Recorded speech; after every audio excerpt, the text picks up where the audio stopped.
So I thank you for that, because you are lighting a candle, and the scriptures say that's a saint-like thing to do. Okay. Today marks a grim anniversary in America. 3 years since the MAGA justices on the Supreme Court eliminated the protections of Roe in the disastrous, horrible, nasty Dobbs decision. The Dobbs case will go down in history as one of the worst, most harmful, most regressive decisions in modern history. And it's unfortunately had a terrible and wide-ranging effect. 21 states have significantly restricted the right to choose. 14 states have practically total abortion bans. In states like Texas, maternal mortality is spiking, and people are dying. People are dying as a result of the Dobbs decision. Plain and simple. Can't say it, can't gloss that over in any way. Since Dobbs, 1 in 5 people like Shanette's daughter and Amber Thurman, have had to travel great distances across state lines and wait weeks or more just to get the care they need and deserve and used to have before the Dobbs decision. This is abominable. We know that this is what Republicans want, a total ban on abortion. These anti-choice fanatics will stop at nothing. They don't think their work is finished, even after such a horrible and wide-ranging decision as Dobbs. Reproductive freedom is under attack on all sides. Extremists are banning and restricting abortion, criminalizing providers, defunding care, and interfering with life-saving medicines. These attacks are also devastating our economy. With fewer reproductive health care protections, fewer women are participating in the workforce. State-level restrictions on abortion access, combined with the lack of federal protection, cost the economy more than $133 billion nationally. $133 billion. The 16 states with the most restrictive abortion policies were responsible for $64 billion in economic loss. So as bad as the Dobbs decision was, as catastrophic as the impacts have already been, Republicans want to double their efforts on their crusade against access to reproductive health care and the right to choose. Right now, as we speak, Republicans are trying to jam through one of the most extreme, radical provisions in their big, ugly betrayal. 2 nasty provisions: to defund Planned Parenthood and eliminate coverage for comprehensive reproductive care from the ACA marketplace. So they're not just going after Planned Parenthood anymore, which they've done for a while, but they're going way beyond that, going into the ACA and people who have coverage there. So let's call this what it is. It's a Republican backdoor abortion ban done in the reconciliation bill. Under the Republicans' bill, if they have their way, nearly 200 Planned Parenthood health centers in 24 states would be at the risk of closing. More than 90% of these closures would be in states where abortion is currently legal.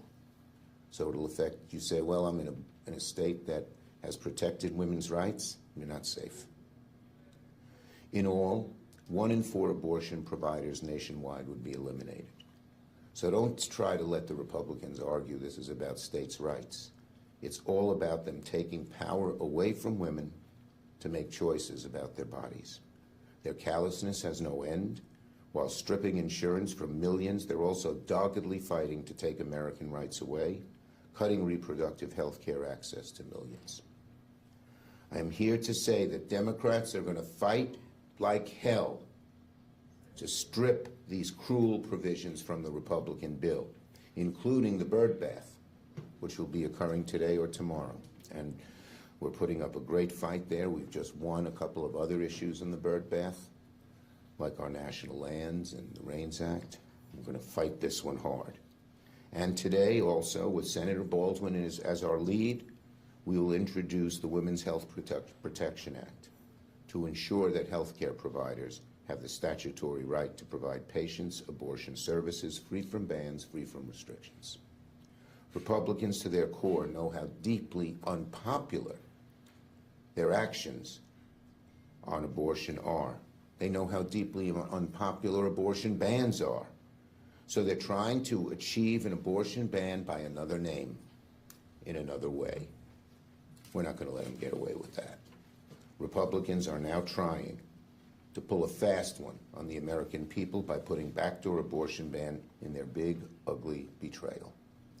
It's an assault on any person or family that thinks the government has no business calling the shots on their health care. It's an assault on women and families that are facing some of the most devastating and life-saving options of their lives. It's an assault on their rights, and it's an assault on your rights as well. So let me be clear. Just as we fought back against attacks on abortion before, we will fight these nasty provisions with every fiber in our being. We feel this so passionately, so strongly, that we will not stop until we achieve our goal of giving women the right to choose. Dobbs have set us back. Senate Democrats will continue to stand together and fight back against Republicans in every single way. Senator Murray.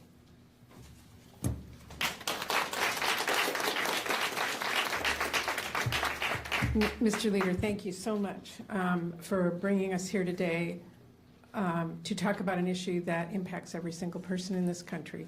So appreciate your leadership. To my colleagues and all their work and actions, thank you for being here, for what you're doing, for our great advocates every single day, but mostly to Amber and to Ashley for their willingness to share stories that are deeply personal but are really important for all of us to hear. Thank you for your courage in being here today as well. 3 years in, it's clear that the heartbreak and damage being caused by Republicans' war on abortion is only growing, but so is the public opposition. The outcry is getting louder and louder as more and more people see the full horror of abortion bans in ways they cannot ignore and will never forget. Meanwhile, Republicans aren't just sticking their heads in the sand, they are sticking to the same dangerous agenda that is already denying women health care that they need, pushing maternal and reproductive health care providers out of red states in droves, driving a dangerous spike in pregnancy complications and maternal deaths, and forcing women to stay pregnant regardless of their health or their own wishes. Republicans are doubling down with even more anti-abortion extremism. Trump is undermining emergency abortion care and the basic safety protections for abortion clinic staff and patients. Far-right groups are pushing junk science and trying to rip medication abortion off the shelves nationwide, and they are finding support among top health officials in this Trump administration. And Republicans are trying to block marketplace insurance from covering abortion care in their big, ugly bill, not to mention, as Senator Schumer said, trying to defund Planned Parenthood, one of the biggest health care providers in the entire country. And let's not forget, Republicans are sneaking fetal personhood language into everything from state laws to Trump's executive orders. We're talking about an ideology so extreme that it would strip pregnant women of their rights and impose a complete and total ban on abortion, IVF, and even some forms of birth control. And they think they can just slip it onto the books without anyone noticing? Not a chance. We are not going to stop calling out these attacks. We're not going to stop pushing to restore and expand abortion access for patients nationwide. We are not going to stop lifting up the voices of women across the country. And we are going to keep a bright and burning spotlight on the harm Republicans are causing with their anti-abortion extremism, which is exactly what I will be doing this afternoon at the Spotlight Forum, joined by many of my colleagues, and I hope to see many of you there. We are in this battle. We are not stopping. Thank you.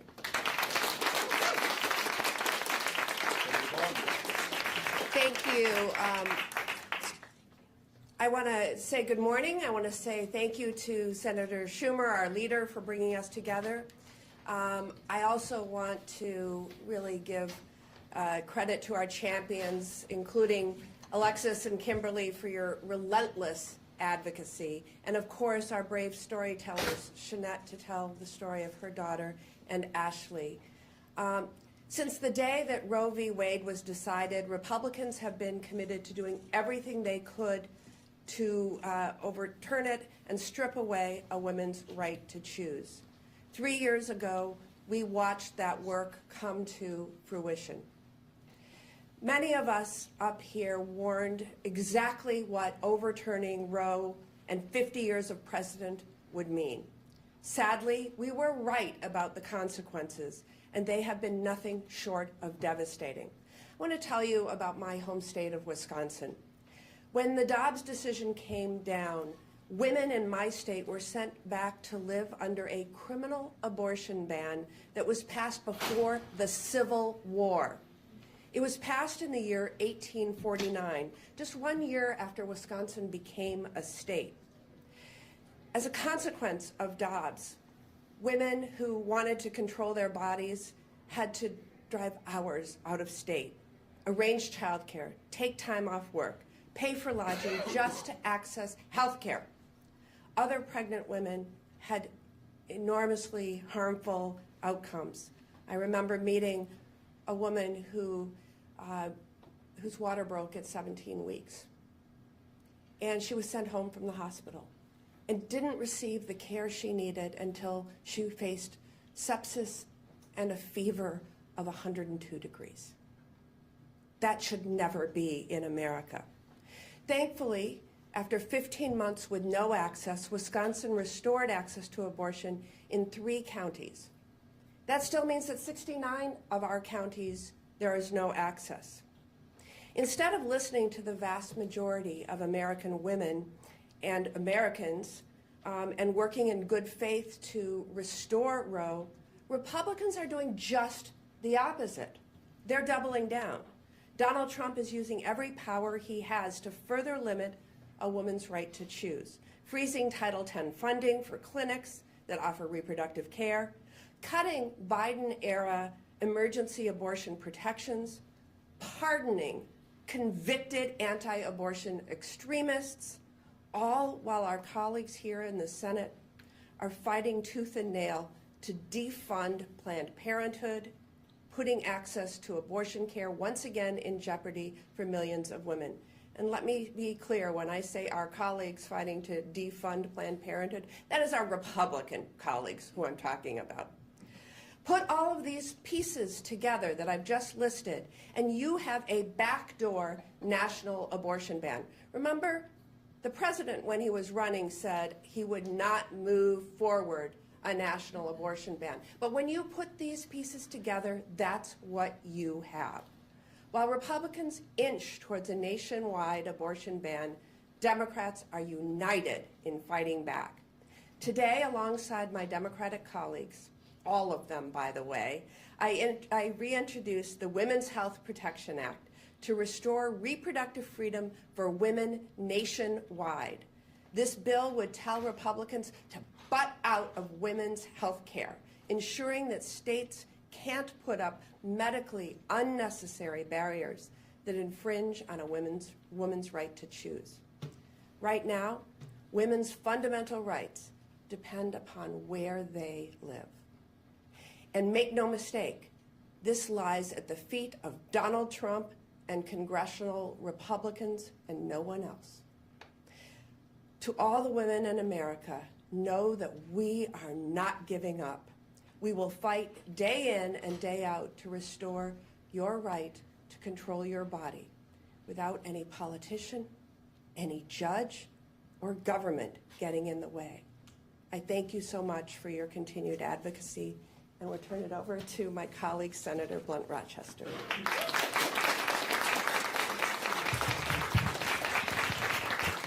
Thank you, Senator Baldwin, and please give her a round of applause for leading this charge. Thank you, Senator. Leader Schumer, my Democratic colleagues, to each of the champions that are in this room, and to our storytellers. It is an honor to be standing with you today. 3 years ago today, the Supreme Court reversed Roe versus Wade and 60 years of precedent. Women went to sleep on June 23rd, 2022, and woke up on June 24th with fewer rights than our mothers and our grandmothers. And that was the result of decades-long efforts by conservative Republicans to take away our reproductive freedoms. They claimed that they wanted to leave access to abortion to the states, but the Trump administration and extremist Republicans across the nation really wanted one thing: a national abortion ban. And in case you haven't noticed it, the pieces of this puzzle have been coming together quietly. But the puzzle is not complete. They froze Title X funding for clinics, fired reproductive health care experts, restricted access to mifepristone. Look, I can't even say it. Say it every day, mifepristone. Yes. The abortion pill, and so much more. All while this week, they tried to pass a bill that would strip Medicaid from millions of Americans. And let's be clear, Medicaid covers about 40% of the births in this country, which means they're trying to cut off funding for healthy births while limiting health care options available to all of us. Because what is abortion care? It is health care. And who will be hurt the most by this effort? Young women, poor women, women in rural areas, and women of color. And I know this intimately because as Senator Baldwin talked about a constituent of hers, I experienced this personally having my daughter-in-law on Christmas morning a few years ago. Her water broke prematurely. We showed up at a hospital and they sent her home without the care that she needed. Because I knew about our maternal mortality crisis, I was like, we're not stopping here. And we took her to another place. She was able to get the care she needed. And a year later, my granddaughter was born because of IVF. So we know this personally. We know this intimately. For Black women and brown women, we also know that we are disproportionately impacted. We have higher maternal mortality rates. We have higher reproductive cancer rates. We have higher rates of preterm births. This is personal. This is personal. And Republicans cannot say that they are the party of freedom and then tell us what to do with our bodies. He can't be the fertilization president, Mr. Trump, but then you want to make it more dangerous for people to have babies. You can't claim you're the party of strong economic growth, but you're cutting Medicaid, food assistance, childcare, making it harder for women to participate in the workforce, all to give tax breaks to people who already have access to all of these things. So today, we want the American people to know that we have not forgotten where we started 3 years ago, and that to our conservative Republicans across the country who are watching, we see you. We see what you're doing. It may be quiet, but we see it. We see what you're doing. We see the puzzle of a national abortion ban that you are assembling, and we're going to do everything in our power, not just to fight now, but we're going to be ready to push the button when it's time to go and restore our freedoms and our rights. So, as Democrats and as advocates, we're about to put the pieces back in the box. And now the most important part of our little press conference here are two storytellers. First, I'm going to call on Shanette Williams. She's the mother of Amber Thurman, the first woman recorded in Georgia to have died because of a lack of proper abortion care. Shanette?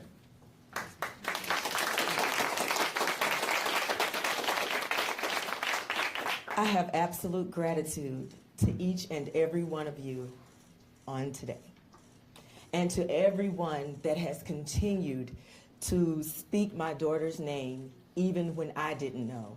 My family and I thank you. I want you to zoom in on this picture. This is the result of what happened with the overturning of Roe v. Wade. Would I have ever imagined this being my life? Absolutely not. On August the 19th, my family's life changed forever. And there is no turning back to the way it used to be.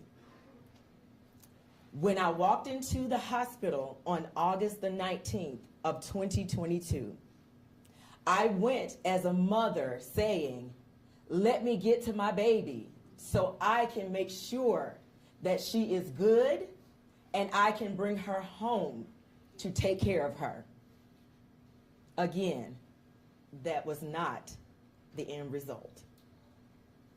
It was later in 2024, on my daughter's what would have been 30th birthday, I found out from a resilient journalist that what we thought was just a death was indeed a murder. My baby did not just die at the hands of people that said, we take an oath to do no harm. But you, on August the 19th, withheld care from my baby, my family's baby, for 20 long hours. And what was private to myself and my family, it became public. And today I don't stand as a mourning mother. I stand as an angry, frustrated, determined mother. What do I have to do to make America realize that if we continue to allow politics to intertwine with health care, this is the result? It did not take years to strategize for No Kings. It did not take months to strategize for hands off. We don't need to wait any longer. It's time to fight. I have cried my last cry. I've shedded all the tears that I can shed. Now I want results. No, I cannot help my daughter.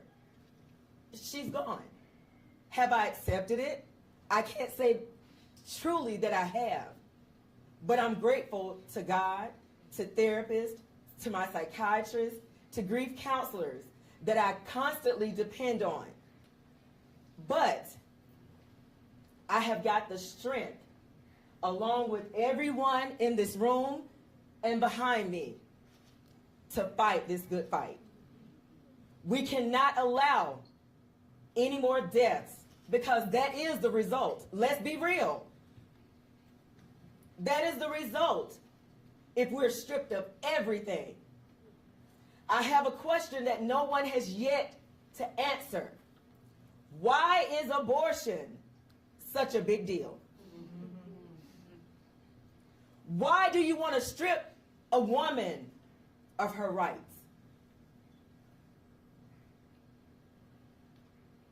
Everybody's doing the same thing I'm doing.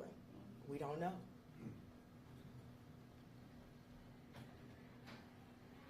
I wait. What is the problem with me saying that I'm pro-choice? If you choose to be pro-life, fine. But what is wrong with me saying I'm pro-choice? What is wrong with me saying if I want to have an abortion, it's my choice? No one has yet to answer that question for me. And because my daughter is gone, I'm not going to stop until we get what we need. I have dedicated my life to making sure I honor my daughter, I honor my grandson. When I look at him, I can control my emotions. But how do I help him? He was stripped of his very best friend.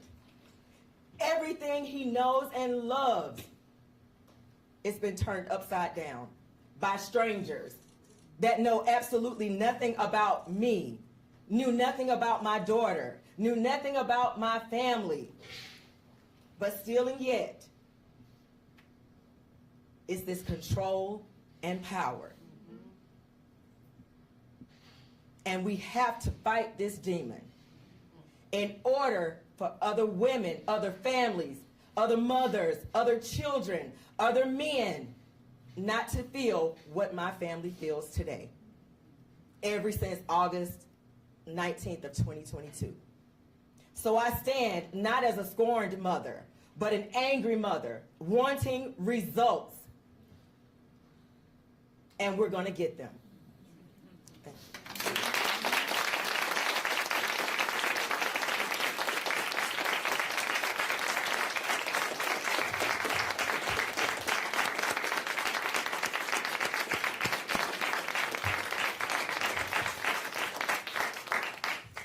All of America should hear Shanette's story. Ashley Ortiz has another heart-wrenching story, and I'm, again, so proud of both Shanette and Ashley for coming forward and telling the world how bad these new restrictions are. Ashley.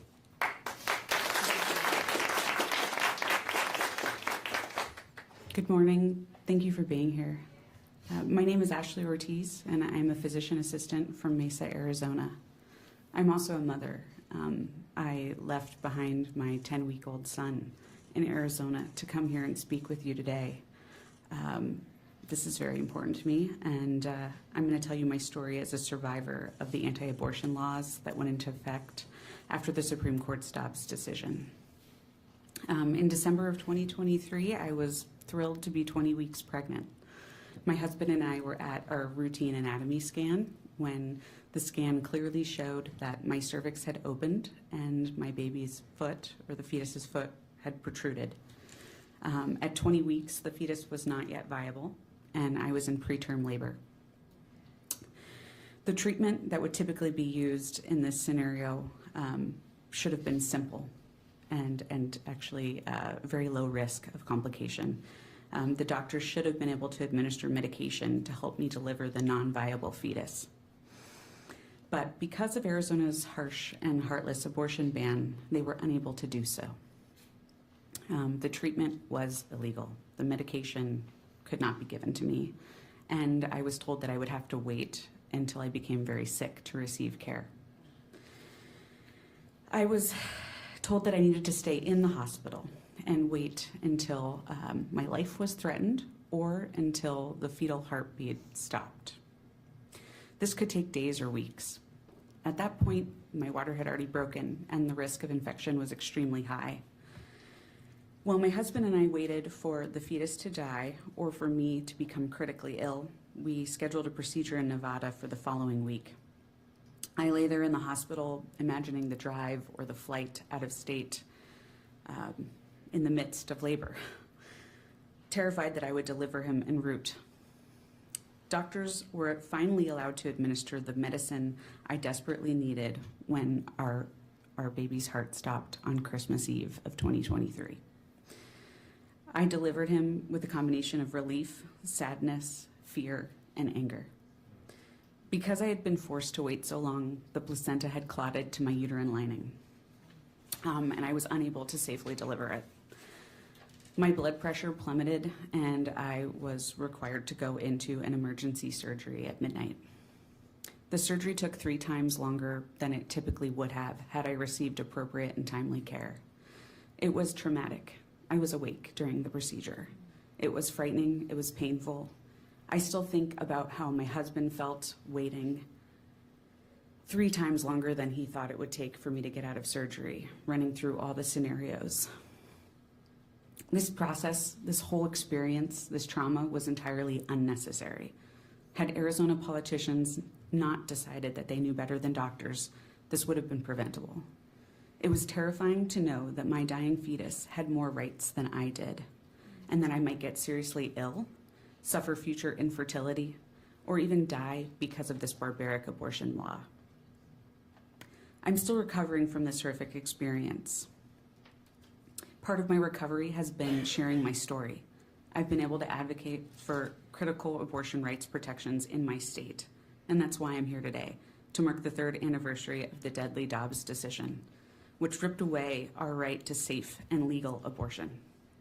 Since the Dobbs decision, attacks on reproductive freedom have escalated, from efforts to restrict medication abortion to increased criminalization of pregnancy outcomes, to a reduction in protections for life-saving emergency abortion care. Even as we stand here today, Republicans in Congress are working to defund Planned Parenthood and to take away Medicaid from millions of people across the country. Our freedom to make our own decisions about our families is under attack. This work is never done, and I'm grateful to Senator Schumer and members of Congress who are here today to commemorate the devastating loss of rights that resulted from the Dobbs decision. I do not want others to suffer. I do not want others to suffer because of these laws that are stripping women from their ability to make decisions about their reproductive health and the futures of their families.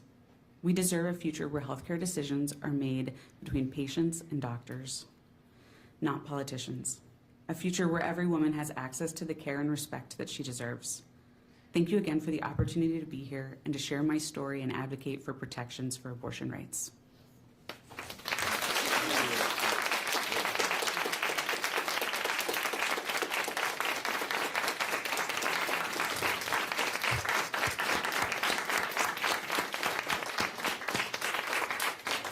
A couple of words really stuck in my mind. The whole story did, that Ashley said, but deadly Dobbs decision. The deadly Dobbs decision. Okay, we have 2 great advocates here, Alexis McGill Johnson from Planned Parenthood and Kimberly Inez McGuire from URGE. I'm going to call them up together, if you guys don't mind, and to speak.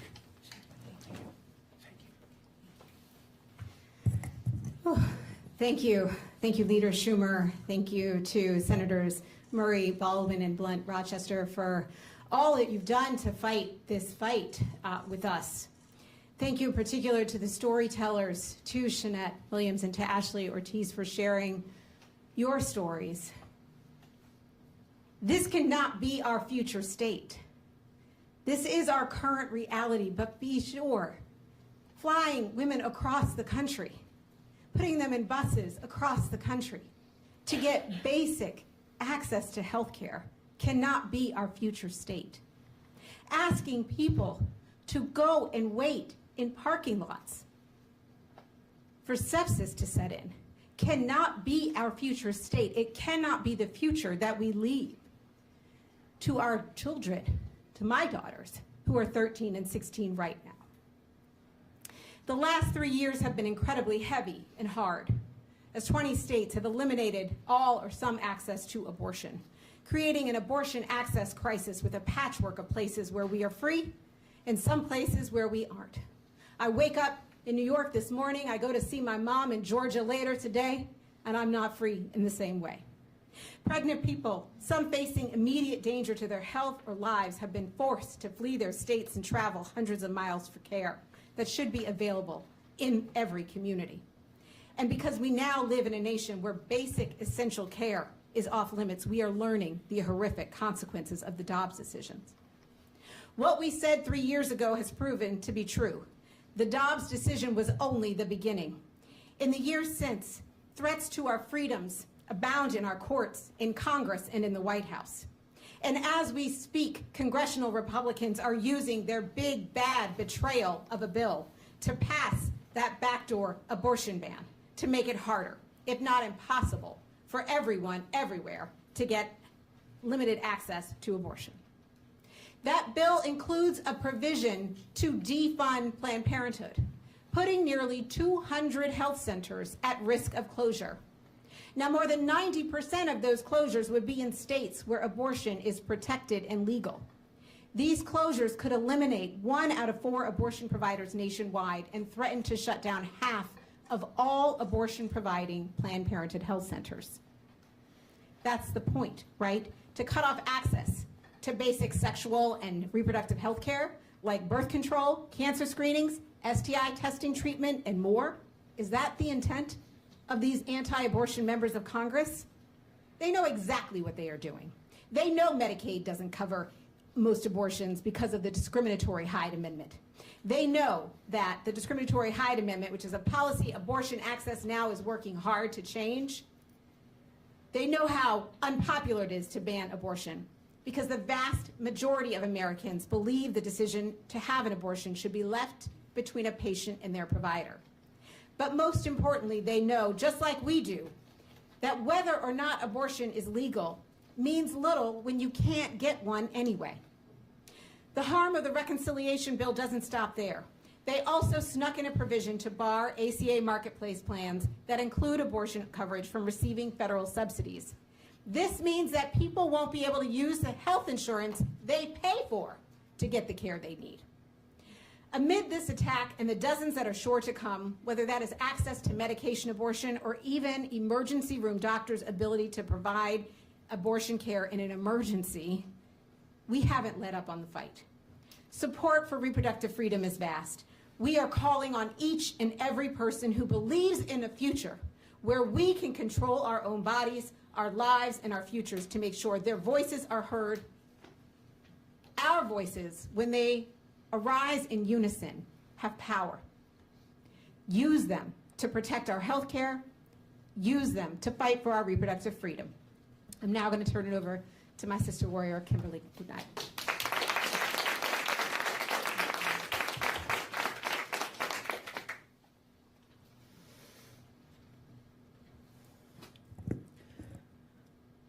Jeanette and Ashley, I want to start by honoring your courage and the courage of all those who are right now walking the halls of these House and Senate buildings to tell their abortion stories.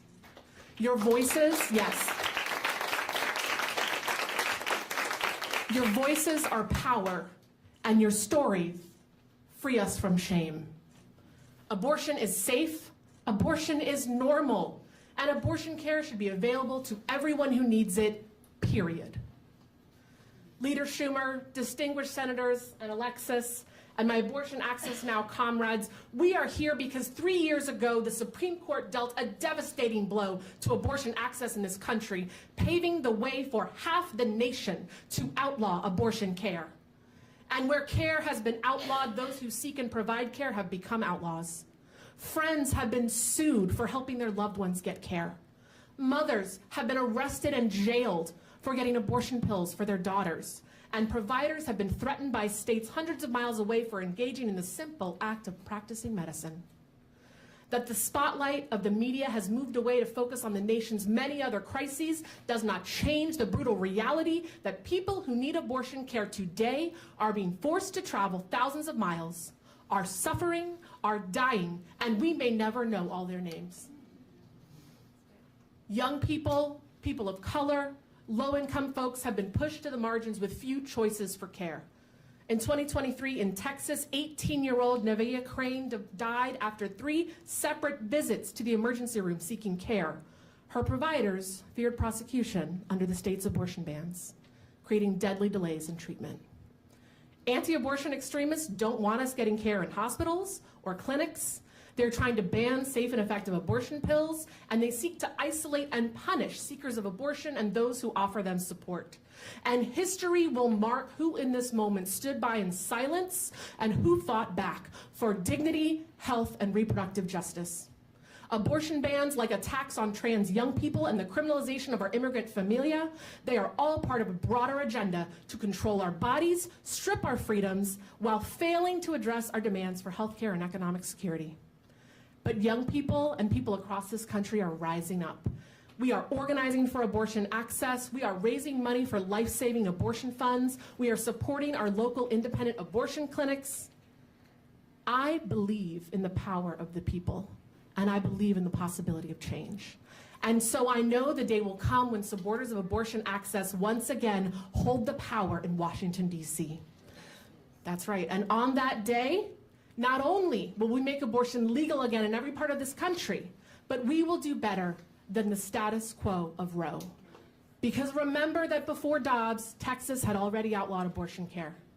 Remember that before Dobbs, more than 1,000 state laws had been passed pushing abortion out of reach, and the Hyde Amendment had been denying care for decades. Today, we commit to a future where all people, no matter their age, race, gender, zip code, income, or immigration status, have the freedom to make decisions about our bodies and our lives. A future where no one is criminalized for seeking care, a better life for their family, or for living their truth. This is the future young people deserve. This is the future that Amber and Ashley deserved. This is the future our daughters deserve. And that's the future I'm fighting for. Thank you.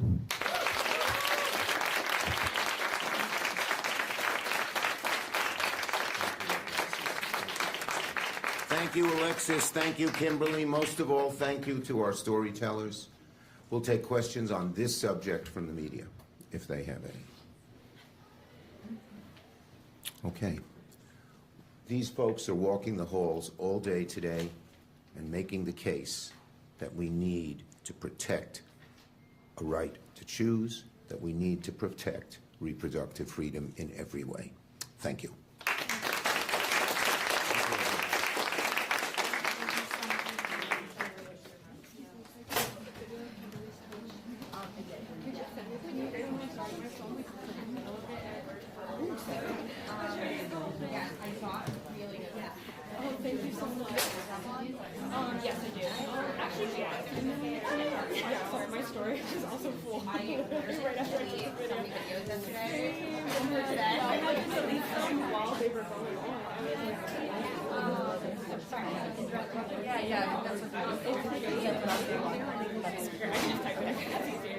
Thank you so much.